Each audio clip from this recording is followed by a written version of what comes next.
সবার আগে পরিবর্তন হতে হবে এদেশের যুবকদেরকে।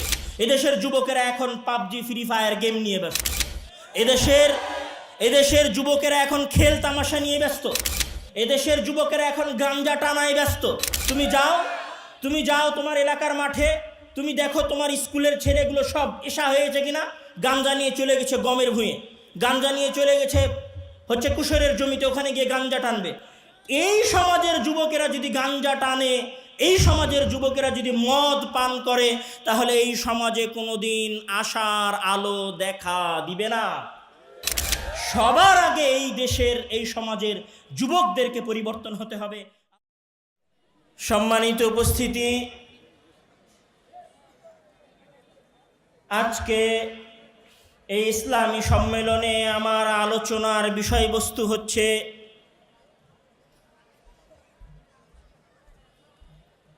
ইসলামী সমাজের যুবকদের করণীয় কি, বা একটি সমাজ পরিবর্তন করার জন্য যুবকেরা কি ধরনের ভূমিকা পালন করতে পারে, কি কি কাজ করতে পারে। আমি আজকের আলোচনায় সেই বিষয়েই আলোকপাত করব ইনশাআল্লাহ। ওয়ামা তৌফিক ইল্লা বিল্লাহ। সম্মানিত উপস্থিতি, একজন মানুষের জীবনে যেমন তার যৌবনকালের সময়টুকু টাকা উপার্জন করার জন্য গুরুত্বপূর্ণ, একজন মানুষের জীবনে যেমন তার জীবন গঠন করার জন্য যৌবনের 17 থেকে 40-45 বছরের মধ্যবর্তী সময়টা সবচেয়ে বেশি জরুরি। একজন মানুষের জীবনে সফল হওয়ার জন্য যেমন কিশোর কাল থেকে নিয়ে শুরু করে যৌবনকালের সময়টাকে কাজে লাগানো সফলতার জন্য প্রয়োজনীয়, ঠিক তেমনিভাবে একটি সমাজ, একটি দেশ পরিবর্তন করার জন্য ওই দেশের যুবকদের পরিবর্তন হওয়াও জরুরি। পৃথিবীতে কোনো জাতি, কোনো সমাজ, কোনো দেশ যদি মাথা উঁচু করে দাঁড়াতে চায়, তাহলে অবশ্যই সেই জাতি এবং সমাজের যুবকদেরকে মাথা উঁচু করে দাঁড়াতে হবে।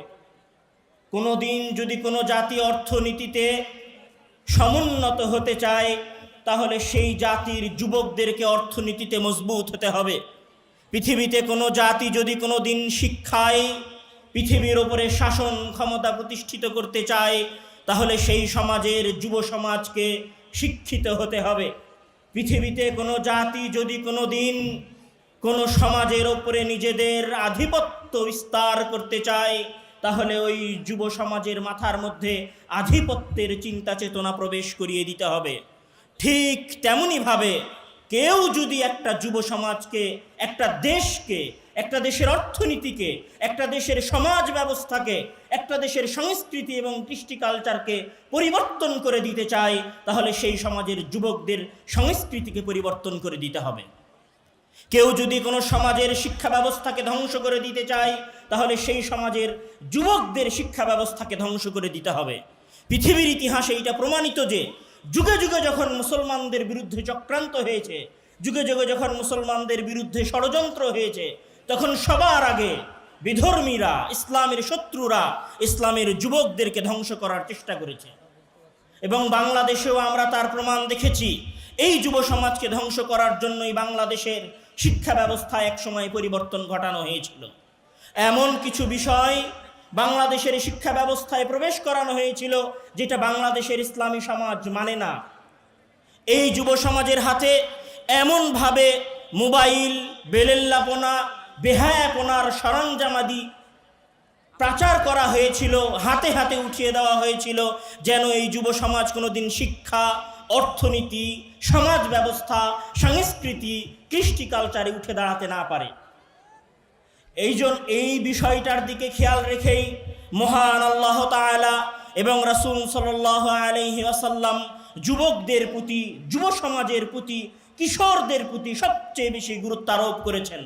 যেমন রাসূল সাল্লাল্লাহু আলাইহি ওয়াসাল্লাম বলছেন, ইগতানিম খামসান ক্বাবলা খামসিন, হে আমার সামনে উপবিষ্ট মানুষ, তুমি 5টা জিনিসের সৎ ব্যবহার করো ওই পাঁচটা জিনিস তোমার কাছ থেকে হারিয়ে যাওয়ার পূর্বে সর্বপ্রথম বিষয় হচ্ছে শাবাবাকা ক্বাবলা হারামিক, বৃদ্ধ হয়ে যাওয়ার পূর্বে তোমার যৌবন কালের সৎ ব্যবহার করো। রাসূল সাল্লাল্লাহু আলাইহি ওয়াসাল্লাম যুবকদেরকে উদ্দেশ্য করে বলছেন যে সৎ ব্যবহার করো, তোমার যৌবনকালের সৎ ব্যবহার করো, তোমার কাছ থেকে তোমার যৌবনকাল হারিয়ে যাওয়ার পূর্বে। পাঁচটা জিনিসের সৎ ব্যবহার করতে বলছেন, তার মধ্যে সবার আগে সবার প্রথমে রাসূল সাল্লাল্লাহু আলাইহি ওয়াসাল্লাম যৌবনকালের সৎ ব্যবহার করতে বলছেন। আর আমার সমাজের যুব সমাজ কি ভাবছে? ও দাড়ি চেঁচে ফেলেছে, আপনি ওকে বলেন দাড়ি রাখতে, ও বলবে বয়স তো কেবল 24-25 বছর হলো ভাই, 50 বছর বয়স হলে দাড়ি রাখবো। আপনি ওকে বলেন সলাতের জন্য, ও সলাত আদায়ের কথা বললে ও বলবে এখন খেলাধুলার সময়, একটু ক্রিকেট খেলে আসি ভাই, প্যান্টটা নষ্ট হয়ে আছে। সলাত আদায়ের জন্য তো 50 বছর বয়সের পরের সময় পড়েই আছে। অথচ রাসূল সাল্লাল্লাহু আলাইহি ওয়াসাল্লাম বলছেন ইবাদত করতে হবে। রাসূল সাল্লাল্লাহু আলাইহি ওয়াসাল্লাম বলছেন ইসলামী সংস্কৃতির আচার আচরণের অনুসরণ করতে হবে। যৌবনকালে ব্যবহার না করে, যৌবনকালে ইসলামের আদর্শের সঠিক বাস্তবায়ন না ঘটিয়ে কেউ যদি সেটাকে বৃদ্ধকালের জন্য রেখে দেয়, হয়তো এরকমও হবে ও যৌবনকালেই মারা গেছে, ওর জীবনে বৃদ্ধকাল আসেনি। রাসূল সাল্লাল্লাহু আলাইহি ওয়াসাল্লাম আরো বলছেন আন আবি বারযাতা উবাইদ আল-আসলামী রাদিয়াল্লাহু তাআলা আনহু قال قال رسول الله صلى الله عليه وسلم لا تزول قدم عبد يوم القيامة حتى يسأل عن عمره فيما أفناه। আবু বারযা আল-আসলামী রাদিয়াল্লাহু হতে বর্ণিত, তিনি বলেন রাসূল সাল্লাল্লাহু আলাইহি ওয়াসাল্লাম বলছেন ভয়ঙ্কর কিয়ামতের দিনে মানুষ এক পাও সামনে অগ্রসর হতে পারবে না, একজন মানুষ এক পাও সামনে এগোতে পারবে না যতক্ষণ পর্যন্ত না হাত্তা ইসআলা আন উমরিহি, যতক্ষণ পর্যন্ত না তাকে জিজ্ঞাসা করে জবাব নেওয়া হয় যে তুমি তোমার জীবনের মূল্যবান সময়, হে যুবক তুমি তোমার জীবনের মূল্যবান সময়, হে আদম সন্তান তুমি তোমার জীবনের সবচেয়ে মূল্যবান সময় কোথায় পার করেছ। এই প্রশ্নের জবাব দেওয়ার আগ পর্যন্ত কিয়ামতের দিন এক পাও সামনে আগানো যাবে না। যুবকদের বিষয়ে রাসূল সাল্লাল্লাহু আলাইহি ওয়াসাল্লাম আরও একটি হাদিসে গুরুত্ব আরোপ করেছেন। عن أبي هريرة رضي الله تعالى عنه قال قال رسول الله صلى الله عليه وسلم سبعة يظلهم الله تعالى في ظله يوم لا ظل إلا ظله إمام عدل وشاب نشأ في عبادة الله। আবু হুরায়রা রাদিয়াল্লাহু তে বর্ণিত, তিনি বলেন রাসূল সাল্লাল্লাহু আলাইহি ওয়াসাল্লাম বলছেন যেই দিন মানুষের মাথা থেকে 1 মিল দূরত্বে সূর্য থাকবে, যেই দিন মানুষের থেকে মাত্র 1 মিল সমপরিমাণ দূরত্বে সূর্য তার প্রচণ্ড তাপ নিয়ে অপেক্ষা করবে, আর সেই প্রচণ্ড তাপের কারণে মানুষের শরীর থেকে ঘাম বের হয়ে তার পাপ অনুযায়ী কখনো টাকনো এবং কখনো হাঁটু পর্যন্ত হবে। যখন মানুষ বিন্দুমাত্র ছায়ার জন্য, যখন মানুষ বিন্দুমাত্র পানির জন্য, যখন মানুষ সূর্যের ওই প্রখর তাপ থেকে বাঁচার জন্য ছটপট করে ছুটে বেড়াবে, তখন মহান আল্লাহ তাআলা 7 শ্রেণীর মানুষকে ওই ভয়ঙ্কর সূর্যের তাপ থেকে আশ্রয় প্রদান করবেন। সেই 7 শ্রেণীর মানুষের মধ্যে প্রথম শ্রেণীর মানুষ হচ্ছে ইমামুন আদলুন, ন্যায়পরায়ণ শাসক। আর সেই শ্রেণীর মানুষের মধ্যে দ্বিতীয় শ্রেণীর মানুষ হচ্ছে শাবুন নাশা ফি ইবাদাতিল্লাহ, এমন যুবক যেই যুবক তার যৌবনকাল কাটিয়েছে আল্লাহ তাআলার ইবাদতে। তাহলে আল্লাহ তাআলার আরশের ছায়া কিয়ামতের দিন ওই যুবক পাবে যেই যুবক 22-24 বছরে ক্লিন সেভ করে রেখেছে। ওই ভয়ঙ্কর দিনে মহান আল্লাহ তাআলার আরশের ছায়া পাবে ওই যুবক যেই যুবক টাকনোর নিচে প্যান্ট পরে রেখেছে। ওই ভয়ঙ্কর দিনে কি মহান আল্লাহ তাআলার আরশের ছায়ায় ছায়া পাবে ওই যুবক যেই যুবক তার 24-25 বছর বয়সে সালাত আদায় না করে, নামাজ না পড়ে, খেলা দেখার দোহাই দিয়ে, ক্রিকেট খেলার দোহাই দিয়ে সালাতে আসেনি। কখনো নয়। মহান আল্লাহ তাআলা তার আরশের ছায়া তলে ওই যুবককে কোনোদিনই ছায়া দিবেন না, বরং ওই ভয়ঙ্কর দিনে মহান আল্লাহ তাআলার আরশের ছায়ায় ছায়া পাবে ওই যুবকই যেই যুবক যৌবনকালে আল্লাহ তাআলাকে ভয় করে, আল্লাহ তাআলার কথাকে স্মরণ করে দাড়ি বড় করেছে, টাকনোর উপরে প্যান্ট পরিধান করেছে, পায়জামা পরেছে এবং 5 ওয়াক্ত সালাত আদায় করেছে। রাসূল সাল্লাল্লাহু আলাইহি ওয়াসাল্লামের এই কয়েকটি হাদিস আমাদের সামনে স্পষ্টভাবে প্রমাণ করে যে ইসলামে মহান আল্লাহ তাআলার কাছে, রাসূল সাল্লাল্লাহু আলাইহি ওয়াসাল্লামের কাছে যুবকদের বিশেষ গুরুত্ব রয়েছে। যুবকদের যে বিশেষ গুরুত্ব রয়েছে, আপনি যদি ইসলামের ইতিহাস সহ ইসলামের ইতিহাসের পূর্ববর্তী যুগের ইতিহাস টেনে দেখেন, তাহলে আপনি বুঝতে পারবেন যে সমাজে যুবকদের কীরকম গুরুত্ব রয়েছে। আপনারা সবাই পবিত্র কোরআনে একটা সূরার নাম পড়েছেন, সূরাতুল বুরুজ নামে, ওয়াসসামাই যাতিল বুরুজ। এই সূরার কাহিনী, এই সূরার ঘটনা আপনারা দেখেছেন যে ওই সূরার মধ্যে একজন যুবকের ঘটনাকে উল্লেখ করা হয়েছিল, যেই যুবককে একজন বাদশাহ পাহাড় থেকে হত্যা করার চেষ্টা করেছিল ফেলে দিয়ে, যেই যুবককে সমুদ্রের মধ্যে ডুবিয়ে হত্যা করার চেষ্টা করেছিল বাদশাহ, কিন্তু বাদশাহ 2 বারের একবারও সফল হয়নি, কেননা ওই যুবক মহান আল্লাহ তাআলার প্রতি দৃঢ় বিশ্বাস রাখত। যুবক 2 বার হত্যা করার চেষ্টা করার পরেও যখন বাদশাহ তাকে হত্যা করতে পারলো না, তখন ওই যুবক ওই বাদশার কাছে গিয়ে বলল, আপনি যদি আমাকে হত্যা করতে চান তাহলে আপনার সমাজের সকল মানুষকে একটা মাঠে একত্রিত করুন এবং সেখানে খেজুর গাছের সাথে ঝুলিয়ে আমার দিকে তীর নিক্ষেপ করুন। এই কথা বলে যে বিসমি রব্বি হাদাল গোলাম, এই প্রতিপালক, এই যুবকের প্রতিপালকের নামে তীর নিক্ষেপ করলাম। বাদশাহ মনে মনে ভাবলো, এই যুবককে আমি 2 বার হত্যা করার চেষ্টা করেছি, একবার পাহাড় থেকে ফেলে দিয়ে, একবার পানিতে ডুবিয়ে, কিন্তু আমি দিনদার এই পরহেজগার মুত্তাকি যুবককে হত্যা করতে পারিনি। এবার তো তাকে হত্যা করার সুযোগ পেয়েছি। সকল মানুষকে মাঠে জমা করলেন। মাঠে জমা করার পরে যুবককে ঝুলানো হলো এবং যুবকের দিকে তীর নিক্ষেপ করা হলো। বিসমি রব্বি হাদাল গোলাম, এই যুবকের প্রতিপালকের নামে তীর নিক্ষেপ করলাম। এই কথা বলে তীর নিক্ষেপ করা হলো। ওই যুবক মারা গেল, কিন্তু ওই যুবকের চারপাশে যত মানুষ একত্রিত হয়েছিল তারা সমস্বরে বলে উঠল, আমান্না বিরব্বি হাদাল গোলাম, আমরা এই যুবকের প্রতিপালকের উপরে ঈমান আনলাম। এই যুবকের ঈমান, এই যুবকের শহীদ হয়ে যাওয়ার এই ঘটনা এবং তার আশেপাশের সকল মানুষের ওই শহীদ হয়ে যাওয়ার দৃশ্য দেখে আমান্না বিরব্বি হাদাল গোলাম, এই বাক্য এটা প্রমাণ করে যে একজন যুবক তার জীবনের বিনিময়ে, একজন যুবক এই দুনিয়া থেকে ছেড়ে চলে যাওয়ার বিনিময়ে একটা পুরো সমাজকে পরিবর্তন করতে পারে। কিন্তু আমাদের দেশে, আমাদের সমাজে হাজারো হাজারো লক্ষ লক্ষ যুবক আছে, কিন্তু আমরা আমাদের এই সমাজকে পরিবর্তন করতে পারিনি। কেন পারিনি? তার সবচেয়ে বড় কারণ হচ্ছে আমাদের যুবকেরা ওই যুবকদের মতো হননি, আমাদের যুবকেরা ওই সন্তানদের মতো হননি যারা রাসূল সাল্লাল্লাহু আলাইহি ওয়াসাল্লামের প্রকৃত অনুসারী ছিলেন। যুবকদের কথা বলতে গিয়ে আরও একটা কথা বলার আছে। রাসূল সাল্লাল্লাহু আলাইহি ওয়াসাল্লাম যখন সর্বপ্রথম রোম সাম্রাজ্যের সাথে যুদ্ধ করার জন্য সেনাবাহিনী পাঠাচ্ছেন রোমে মুতার যুদ্ধে, তখন মুতার যুদ্ধে রাসূল সাল্লাল্লাহু আলাইহি ওয়াসাল্লাম 3 জন ব্যক্তিকে সেনাপতি নির্ধারণ করছেন।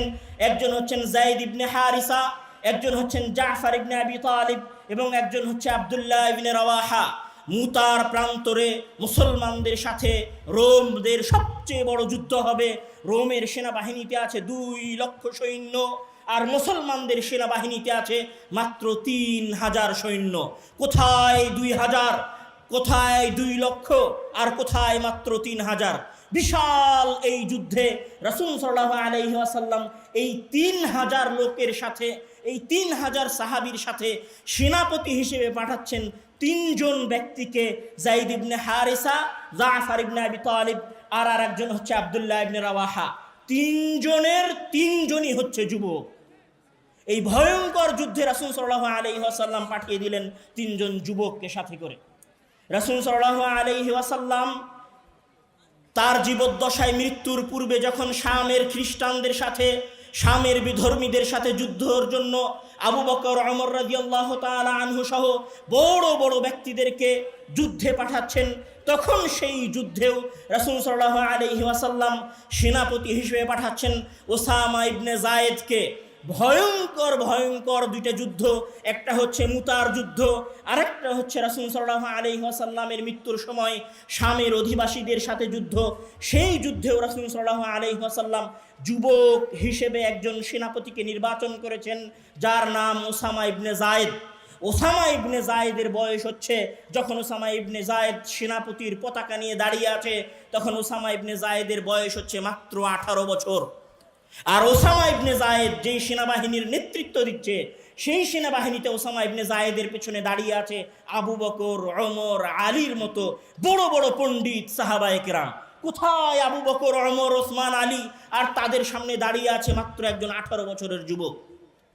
রাসূল সাল্লাল্লাহু আলাইহি ওয়াসাল্লাম যখন উহুদের যুদ্ধে মক্কার মুশরিকদের দ্বারা প্রচণ্ডভাবে হামলার শিকার হলেন, তখন একজন যুবক রাসূল সাল্লাল্লাহু আলাইহি ওয়াসাল্লামকে বাঁচানোর চেষ্টা করছিলেন, যাকে উদ্দেশ্য করে রাসূল সাল্লাল্লাহু আলাইহি ওয়াসাল্লাম বলছেন, মান আরাদা আন ইয়ানজুরা ইলা শাহীদিন ইয়ামশি আলা রিজলাইহি ফালইয়ানজুর ইলা তালহা ইবনে উবাইদিল্লাহ।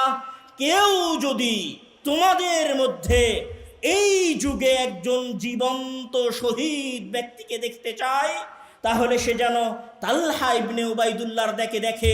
রাসূল সাল্লাল্লাহু আলাইহি ওয়াসাল্লাম একজন ব্যক্তিকে জীবন্ত শহীদ হিসেবে ঘোষণা করেছিলেন, তার নাম হচ্ছে তালহা ইবনে উবাইদুল্লাহ।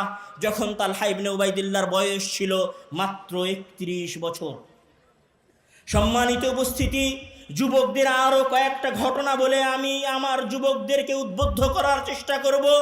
যখন রাসূল সাল্লাল্লাহু আলাইহি ওয়াসাল্লাম মারা গেলেন, রাসূল সাল্লাল্লাহু আলাইহি ওয়াসাল্লাম যখন ইহকালীন জগৎ শেষ করে পরকালীন জগতে পাড়ি জমালেন, আবু বকর রাদিয়াল্লাহু তাআলা আনহু খেলাফতের দায়িত্ব নিলেন। আবু বকর রাদিয়াল্লাহু তাআলা আনহু খেলাফতের দায়িত্ব নেওয়ার সাথে সাথে ইসলামী সমাজের চতুর্পাশে, মক্কা মদিনার চতুর্দিকে বিভিন্ন ফিতনা উঠল। কিসের ফিতনা? রাসূল সাল্লাল্লাহু আলাইহি ওয়াসাল্লামকে অস্বীকার করার ফিতনা। কিসের ফিতনা?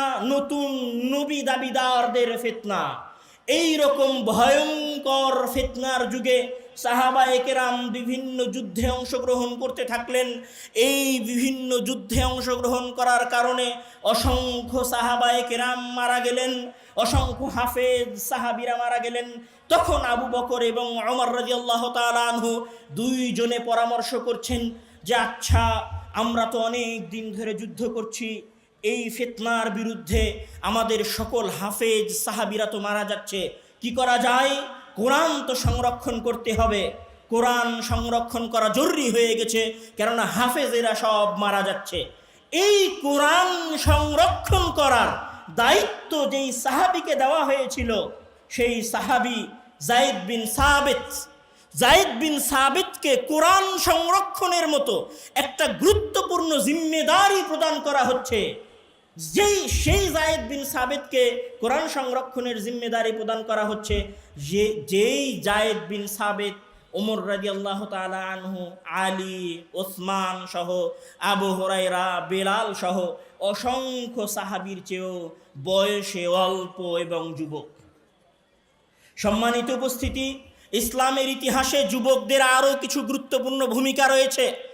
আমি আমার কথা সংক্ষেপে শেষের দিকে নিয়ে যেতে থাকব। তাদের মধ্যে একজন ব্যক্তির কথা আমরা শুনেছি, একজন খলিফার কথা আমরা শুনেছি, হারুন আর রশিদ নামে। আমার ধারণা যে আমরা সবাই হারুন আর রশিদের নাম জানি। আমরা জানি যে রাসূল সাল্লাল্লাহু আলাইহি ওয়াসাল্লাম মারা যাওয়ার পরে সর্বপ্রথম ইসলামী সাম্রাজ্য শাসন করেছিলেন চারজন সাহাবী। প্রথমে আবু বকর, ওমর, ওসমান, আলী। এই শাসন ব্যবস্থার যুগটাকে বলা হয় খোলাফায়ে রাশিদার যুগ। আলী রাদিয়াল্লাহু তাআলা আনহু মারা যাওয়ার পরে ইসলামী সমাজের শাসন ক্ষমতা দখল করে মুআবিয়া ইবনে আবি সুফিয়ানের পরিবার, উমাইয়া বংশধর। তারা 150 বছর যাবৎ ইসলামী সালতানাত শাসন করে। তাদের 150 বছর ইসলামী সালতানাত শাসন করার পরে আবুল আব্বাস আস-সাফফাহের হাত ধরে আব্দুল্লাহ ইবনে আব্বাস রাদিয়াল্লাহু তাআলা আনহুর পরবর্তী বংশধর ইসলামের শাসন ক্ষমতায় বসে। এই আব্বাসীয় বংশধরের একজন সূর্য সন্তান, ইসলামের ইতিহাসের সর্বশ্রেষ্ঠ খলিফারদের একজন খলিফা হচ্ছেন হারুনুর রশিদ। এই হারুনুর রশিদ যখন ইসলামী খেলাফতের শাসন ক্ষমতায় বসেন, উনি যেই চেয়ারটাতে বসে ইসলামী খেলাফত শাসন করবেন, সেই সাম্রাজ্য, সেই সীমানা হচ্ছে অর্ধ পৃথিবী। মানে পুরো অর্ধ পৃথিবী তখন শাসন হয় খলিফা হারুনুর রশিদের চেয়ার থেকে। খলিফা হারুনুর রশিদ যখন খেলাফতের চেয়ারে বসতেছেন, যখন উনি খলিফা হচ্ছেন হারুনুর রশিদ, তখন হারুনুর রশিদের বয়স মাত্র 22 বছর বয়স। এই 22 বছর বয়স থেকে নিয়ে হারুনুর রশিদ 20 বছর যাবৎ ইসলামী সালতানাত শাসন করেছেন। উনি এই 20 বছরে কি করেছেন? হারুনুর রশিদ 20 বছরে এমন কিছু করেছেন, 20 বছরে এমন কিছু করেছেন ওই 22 বছরের হারুনুর রশিদ, যেটা পৃথিবীর ইতিহাসে কোনোদিন কোনো মুসলিম খলিফারা করতে পারেনি। উনি কি করেছেন? উনি ওনার ওই শাসন ব্যবস্থা, 22 বছরের যুবক, মানে আমার চেয়ে জুনিয়র, আমার চাইতে ছোট, আমার চাইতে ছোট একটা যুবক অর্ধ পৃথিবী শাসন করার জন্য চেয়ারে বসেছেন। উনি চেয়ারে বসার পরে সর্বপ্রথম একটা কাজ করেছেন, সেটা হচ্ছে পৃথিবীর যত জ্ঞান ছিল, পৃথিবীর বিভিন্ন বিষয়ের যত জ্ঞান ছিল, উনি সকল জ্ঞানগুলোকে আরবি ভাষায় অনুবাদ করেছেন। এবং উনি একটা গবেষণাগার প্রতিষ্ঠা করেছিলেন, যে এই গবেষণাগারের নাম ছিল বাইতুল হিকমাহ, হাউস অব উইজডম। পৃথিবীর ইতিহাসে আজকে আপনাদের সামনে যদি কেউ এসে বলে যে এটা হচ্ছে দেবীনগর অঞ্চল, চাঁপাইনবাবগঞ্জ অঞ্চল, এই অঞ্চলের মানুষেরা ভালো শিক্ষিত হয়, কেউ যদি বিসিএস করে, কেউ যদি ঢাকা ভার্সিটিতে চান্স পায়, তো মনে করে যে হ্যাঁ মুই কি হনুরে।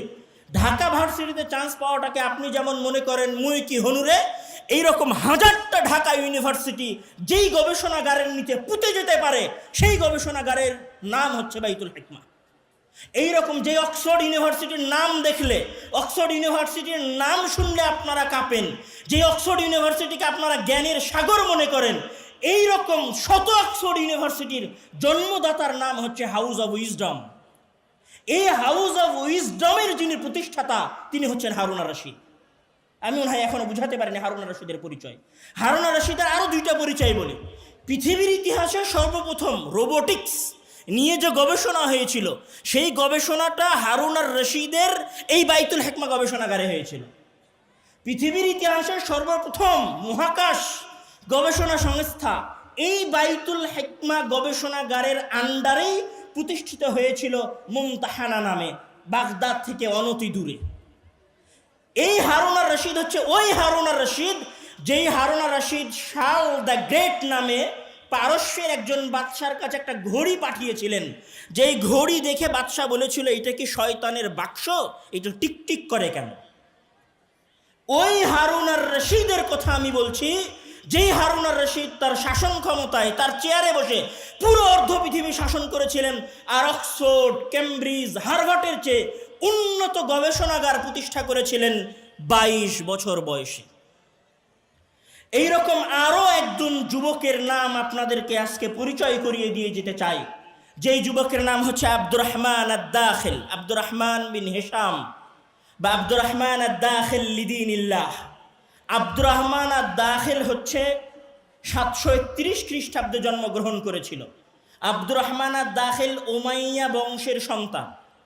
আজকে যেমন আপনারা দেখছেন যে যতদিন আওয়ামী লীগ ক্ষমতায় থেকেছে, ততদিন বিএনপিকে কচুকাটা করে কেটেছে, জামাতকে কচুকাটা করে কেটেছে। যখন বিএনপি ক্ষমতায় আসে, তখন বিএনপি আওয়ামী লীগকে এরকম করে ধোয়। ঠিক ইসলামী খেলাফতেও মুসলমানদের মাঝে এরকম কিছু ছিল।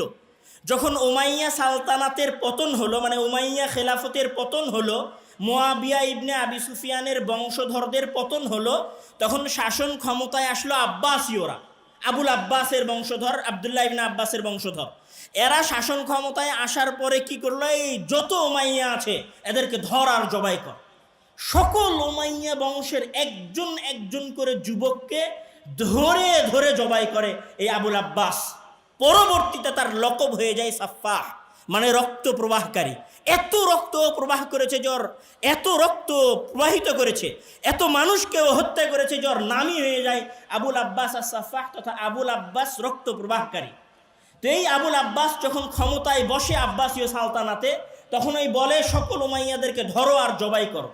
এই ধরো আর জবাই করোর কথা শুনে আব্দুর রহমান আদ-দাখিল পালানো শুরু করে বর্তমানের দেমাস্ক থেকে। ওনার বয়স তখন 19 বছর। এই পালাতে পালাতে, এই পালানোর সময় ওনার চাচা মারা যায়, ওনার চাচাতো ভাইয়েরা মারা যায়, ওনার সামনে নদী থেকে উঠিয়ে ওনার ছোট ভাইকে হত্যা করা হয়, ওনার বোনদেরকে হত্যা করা হয়, ওনার বংশের যত ছিল সবাইকে হত্যা করা হয়। তো এই হত্যার সময়টা হচ্ছে প্রায় 5 বছর ব্যাপী ছিল। মানে এই 5 বছর সময়, 19 বছর বয়সে, ওনার বয়স যখন 19 বছর, তখন উমাইয়া সালতানাতের পতন ঘটেছে। 19 বছর বয়সের একটা যুবক পালিয়ে বেড়াচ্ছে তার হত্যাকারী থেকে। 6 বছর যাবৎ পালিয়ে বেড়ালো আব্দুর রহমান আদ-দাখিল। 6 বছর পরে ওনার বয়স যখন 25 বছর, তখন উনি পা রাখলেন বর্তমান স্পেনে, যেটাকে আমরা আন্দালুস বলি। এই স্পেনে পা রাখার পরে স্পেনের 2-1টা গোত্রকে সাথে করে উনি পুরো স্পেন দখল করে নিলেন। আর পরবর্তীতে উনি ওই স্পেন শাসন করেছেন 30 বছর যাবৎ।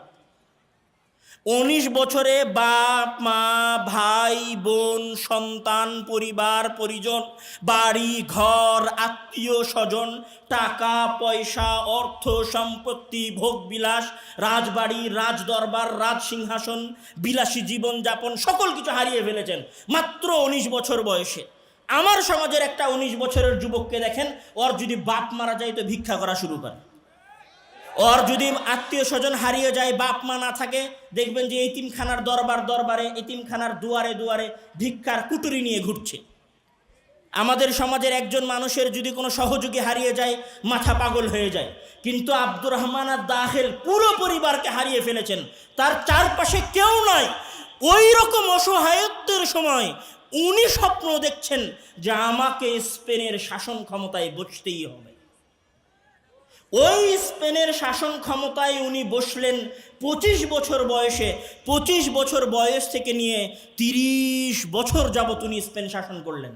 আর পরবর্তীতে উনার বংশধরেরাই 300 বছর যাবত স্পেনকে শাসন করেছে। এখানে তোমরা যে সমস্ত যুবকেরা আছো, তোমরা যারা গ্রানাডার নাম শুনেছ, কর্ডোভা শহরের নাম শুনেছ, যেটাকে আরবিতে বলা হয় গার্নাতা আর আরবিতে বলা হয় কুর্তুবা। আমরা কর্ডোভা এবং গ্রানাডার নাম শুনেছি। যারা জেনারেল ছাত্র এরাও জানে কর্ডোভা এবং গ্রানাডা পৃথিবীর ইতিহাসের শ্রেষ্ঠ 2টা বিশ্ববিদ্যালয় আছে, বা বললে 3টা বিশ্ববিদ্যালয় আছে। একটা বিশ্ববিদ্যালয়ের নাম আগে পার হয়ে গেছে, বাইতুল হিকমা নামে। পৃথিবীর ইতিহাসের শ্রেষ্ঠ আর 2টা বিশ্ববিদ্যালয়ের একটা বিশ্ববিদ্যালয় হচ্ছে জামিআতু কুর্তুবা আর জামিআতু গার্নাতা। এই 2টা, কর্ডোভা আর গ্রানাডা, এই 2টা শহর আর এই 2টা শহরের বিশ্ববিদ্যালয় কিন্তু স্পেনে প্রতিষ্ঠিত। তো আব্দুর রহমান আদ-দাখিল 30 বছর শাসন করার পরে যখন উনি মারা গেলেন, মারা যাওয়ার 100 বছর পরে উনার পরপোতা, যার নাম হচ্ছে আব্দুর রহমান আন-নাসির লিদিনিল্লাহ। আরবদের নিয়ম হচ্ছে, আরবেরা নিজের নামও যা রাখে, ছেলের নামও তা রাখে। তখন ছেলে তার ছেলের নামও তা রাখে, মানে বাপের নাম আব্দুল্লাহ তো ছেলের নামও আব্দুল্লাহ, ছেলের নাম আব্দুল্লাহ তো তার ছেলের নামও আব্দুল্লাহ, তার ছেলের নামও আব্দুল্লাহ। তো আব্দুর রহমান আন-নাসির যখন শাসন ক্ষমতায় বসেন স্পেনে, তখন ওনার বয়স হচ্ছে মাত্র 22 বছর। 22 বছর বয়সে উনি স্পেনের শাসন ক্ষমতায় বসেছেন। আর 22 বছর বয়স থেকে নিয়ে শুরু করে 912 সাল থেকে নিয়ে শুরু করে 961 সাল পর্যন্ত 50 বছর যাবত স্পেন শাসন করেছেন। 50 বছর স্পেন শাসন করেছেন। 22 বছর বয়সে উনি চেয়ারে বসেছেন মসনদে। তো এই 22 বছরের যুবক কি করেছেন এমন? তার আগে তো অনেক শাসক গেছে, 100 বছর তার আগে পার হয়েছে। এই 100 বছরের যারা শাসক ছিল তাদের চাইতে ওনার ভিন্নতা কি ছিল? এই আব্দুর রহমান আর নাসেরের ভিন্নতা কি ছিল? উনি যে 50 বছর শাসন করেছেন।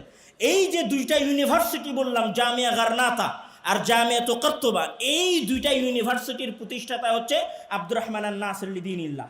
উনি যেই শহরে বসবাস করতেন গ্রানাডায়, সেই গ্রানাডা শহর, সেই কর্ডোভা শহরে 32টারও বেশি বিশ্ববিদ্যালয় ছিল। আজকে আপনি 2025 সালে আছেন, 2025 সাল না, আজ থেকে ফিরে যান 1000 বছর আগে। 1000 বছর আগে চাপায়ের কি অবস্থা ছিল? জঙ্গল ছিল। 1000 বছর আগে ঢাকার অবস্থা কি ছিল? জঙ্গল ছিল। রাজশাহীর অবস্থা কি ছিল? জঙ্গল ছিল। আমি বলছি 1000 বছর আগে ফিরে যান স্পেনে, 1000 বছর আগে ফিরে যান কর্ডোভায়, 1000 বছর আগে ফিরে যান গ্রানাডায়।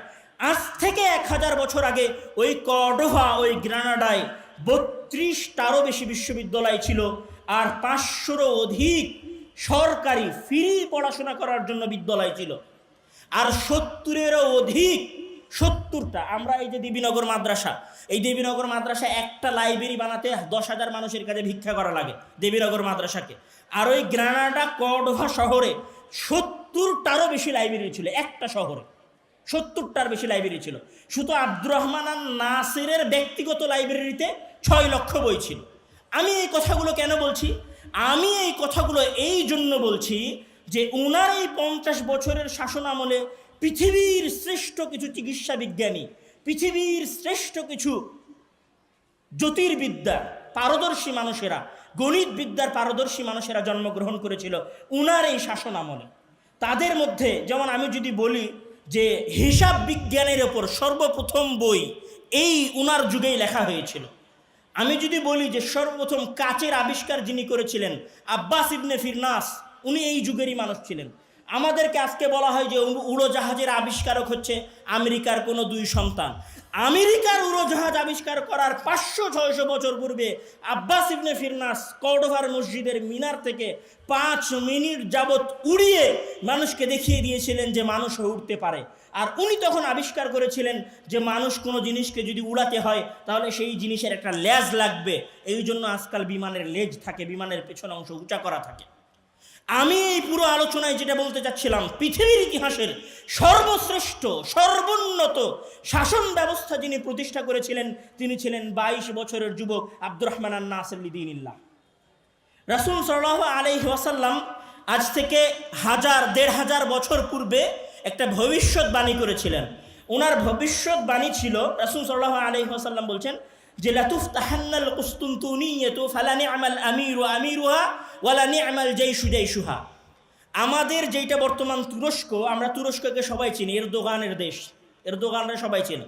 এরদোগানের যেটা রাজধানী ইস্তাম্বুল, এই ইস্তাম্বুলের নাম হচ্ছে আরবিতে কুসতুনতুনিয়া, আর ইংরেজিতে বলা হয় কনস্টান্টিনোপল। তো রাসূল সাল্লাল্লাহু আলাইহি ওয়াসাল্লাম 1500 বছর আগে একটা ভবিষ্যৎবাণী করেছিলেন। ভবিষ্যৎবাণীটা হচ্ছে যেই সেনাবাহিনী এবং যেই সেনাপতি এই ইস্তাম্বুল জয় করবে সেই সেনাপতি কতই না উত্তম সেনাপতি হবে আর কতই না উত্তম সেনাবাহিনী হবে। রাসূল সাল্লাম কেন এই ভবিষ্যৎবাণী করেছিলেন? কেননা ইস্তাম্বুল বা কনস্টান্টিনোপল বা কুস্তুনতুনিয়া হচ্ছে খ্রিস্টানদের 1000-এরও বেশি বছরের রাজধানী। খ্রিস্টানদের রাজধানী মানে খ্রিস্টানদের পোপ, পাদ্রী, খ্রিস্টানদের শাসন ব্যবস্থার 1000 বছরেরও বেশি সময়ের রাজধানী হচ্ছে কুস্তুনতুনিয়া অথবা ইস্তাম্বুল। তো রাসূল সাল্লাল্লাহু আলাইহি ওয়াসাল্লাম বলেছিলেন যে ওই ইস্তাম্বুলকে জয় করতে পারবে সে সর্বোত্তম সেনাবাহিনী হবে। এই জন্য মুসলমানেরা সাহাবায়ে কেরামের পরে আব্বাসীয়রা, উমাইয়ারা 12 বার ইস্তাম্বুল হামলা করেছেন ইস্তাম্বুল জয় করার জন্য, কনস্টান্টিনোপল জয় করার জন্য, কুস্তুনতুনিয়া জয় করার জন্য 12 বার হামলা করেও একবারও মুসলমানেরা কুস্তুনতুনিয়া জয় করতে পারে না, ইস্তাম্বুল জয় করতে পারে না। ইস্তাম্বুল জয় করেছিলেন একজন মানুষ যার নাম হচ্ছেন মুহাম্মদ আল ফাতিহ বিন মুরাদ। মুহাম্মদ আল ফাতিহ। কেন মুহাম্মদ আল ফাতিহ জয় করলেন এই ভয়ঙ্কর জায়গা যেটা কেউ তার আগে জয় করতে পারেনি? কেননা মুহাম্মদ আল ফাতিহ যখন ওই অঞ্চল জয় করার জন্য যান, তখন ওনার বয়স মাত্র 21-22 বছর বয়স। তাহলে পৃথিবীর ইতিহাসের সবচেয়ে উন্নত দুর্গ আমরা বলতে পারি, বা খ্রিস্টানদের দীর্ঘদিনের শাসন ব্যবস্থার কেন্দ্রবিন্দুর যেই ব্যক্তির হাতে পরাজিত হয়েছিল, যেই ব্যক্তির হাতে বিজিত হয়েছিল মুসলমানদের কাছে, সেই যুবক ছিলেন মুহাম্মদ আল ফাতেহ, যার বয়স ছিল মাত্র 22-23 বছর বয়স। এই যে ভারত উপমহাদেশ, এই ভারত উপমহাদেশে যিনি ইসলাম নিয়ে এসেছিলেন, তিনিও একজন যুবক ছিলেন, যার নাম হচ্ছে মুহাম্মদ বিন কাসেম। উনি 17 বছর বয়সে ভারত উপমহাদেশ জয় করার জন্য এসেছিলেন। হালাকু খান এবং চেঙ্গিস খান ইসলামী সালতানাতের উপরে যে ভয়ঙ্কর হামলা চালিয়েছিল, বাগদাদ, দেমাস্ক, সামারকান্দ, বুখারা সকল অঞ্চলের মুসলমানদেরকে কুচুকাটা করে হত্যা করে 40 মিলিয়ন মানুষকে হত্যা করেছিল যে হালাকু খান, চেঙ্গিস খান। সেই হালাকু খান এবং চেঙ্গিস খানের অপরাজিত বাহিনীকে যিনি পরাজিত করিয়েছিলেন, রুকনুদ্দিন বাইবার্স, ওনার বয়স ছিল মাত্র 37 বছর। 37 বছর বয়সের একজন যুবকের কাছে পৃথিবীর ইতিহাসের সবচেয়ে বেশি মানুষ হত্যাকারী হালাকু খান এবং চেঙ্গিস খান পরাজিত হয়েছিল আইনে জালুতের যুদ্ধে, দাস বংশের কাছে, মিশরের সীমানা থেকে সামান্য আগের দিকে। এবং এমনভাবে পরাজিত হয়েছিল এই হালাকু খান এবং চেঙ্গিস খানের বাহিনী যে রুকনুদ্দিন বাইবার্স ওই হালাকু খান, চেঙ্গিস খানের বাহিনীকে 300 কিলোমিটার পর্যন্ত দৌড়িয়ে নিয়ে গিয়েছিলেন। আমি এই সংক্ষিপ্ত ইতিহাস বলে আপনাকে কি বলতে চাইলাম? আমি এই সংক্ষিপ্ত ইতিহাস বলে চাঁপাইনবাবগঞ্জের যুবকদেরকে কথা বলতে চাইলাম, যদি পৃথিবীতে তোমরা ইসলামী সমাজ ব্যবস্থা প্রতিষ্ঠা করতে চাও, তাহলে আগে কাদেরকে পরিবর্তন হতে হবে? যুবকদের পরিবর্তন হতে হবে। যুবকেরা যদি পরিবর্তন হয়ে যায়, তাহলে বাংলাদেশেও একদিন ইসলামের শাসন ব্যবস্থার পতাকা উড্ডীন হবেই হবে ইনশাআল্লাহ। যদি দেবীনগরের সালাফি আকিদার যুবকেরা পরিবর্তন হয়ে যায়, তাহলে পুরো চাঁপাইনবাবগঞ্জ কেন, পুরো বাংলাদেশ সালাফিয়াতের দাওয়াত পৌঁছে যাবে ইনশাআল্লাহ। যদি এই দেবীনগরের যুবকেরা পরিবর্তন হয়ে যায়, এই দেবীনগরের সাধারণ গ্রামের একজন যুবক যদি পরিবর্তন হয়ে যায়, তাহলে একটা সমাজ, একটা দেশের অর্থনীতিও পরিবর্তন হতে বাধ্য। কিন্তু সবার আগে পরিবর্তন হতে হবে এদেশের যুবকদেরকে। এদেশের যুবকেরা এখন পাবজি, ফ্রি ফায়ার গেম নিয়ে ব্যস্ত। এদেশের যুবকেরা এখন খেল তামাশা নিয়ে ব্যস্ত। এদেশের যুবকেরা এখন গাঞ্জা টানায় ব্যস্ত। তুমি যাও তোমার এলাকার মাঠে, তুমি দেখো তোমার স্কুলের ছেলেগুলো সব এসা হয়েছে কিনা, গাঞ্জা নিয়ে চলে গেছে গমের ভুঁয়ে, গাঞ্জা নিয়ে চলে গেছে হচ্ছে কুশরের জমিতে, ওখানে গিয়ে গাঞ্জা টানবে। এই সমাজের যুবকেরা যদি গাঞ্জা টানে, এই সমাজের যুবকেরা যদি মদ পান করে, তাহলে এই সমাজে কোনোদিন আশার আলো দেখা দিবে না। সবার আগে এই দেশের, এই সমাজের যুবকদেরকে পরিবর্তন হতে হবে। আল্লাহ তাআলা যেন চাঁপাইনবাবগঞ্জের, দেবীনগরের যুবকদেরকে পরিবর্তন করে দেয় দিনের পথে, ওই যুবকদের মতো করে দেয়, আব্দুর রহমান আন-নাসিরের মতো, আব্দুর রহমান আদ-দাখিল লিদীনিল্লাহর মতো, হারুন আর রশিদের মতো, জুবাইর ইবনে তালহার মতো, উসামা ইবনে জায়েদের মতো, যারা একটা সমাজ, একটা দেশ, একটা জাতিকে পরিবর্তন করে দিতে পারবে। আল্লাহ, তুমি আমাদের এই দেশের যুবকদেরকে, দেবীনগরের এই যুবকদেরকে তোমার পথের ওপর অবিচল রাখো। তুমি তাদের পাকে মজবুত রাখো সহি আকীদার উপরে, আহলে হাদিসদের মানহাজের উপরে। আল্লাহ তাআলা আমাদের সকলকেই তার দ্বীনের জন্য কবুল করুন এবং আমাদের সঠিক দ্বীনের উপরে বেঁচে থাকার তৌফিক দান করুন। আল্লাহুম্মা আমিন। ওয়া আখিরু দাওয়ানা আলহামদুলিল্লাহি রাব্বিল আলামিন। ওয়াসসালামু আলাইকুম ওয়া রাহমাতুল্লাহি ওয়া বারাকাতুহু।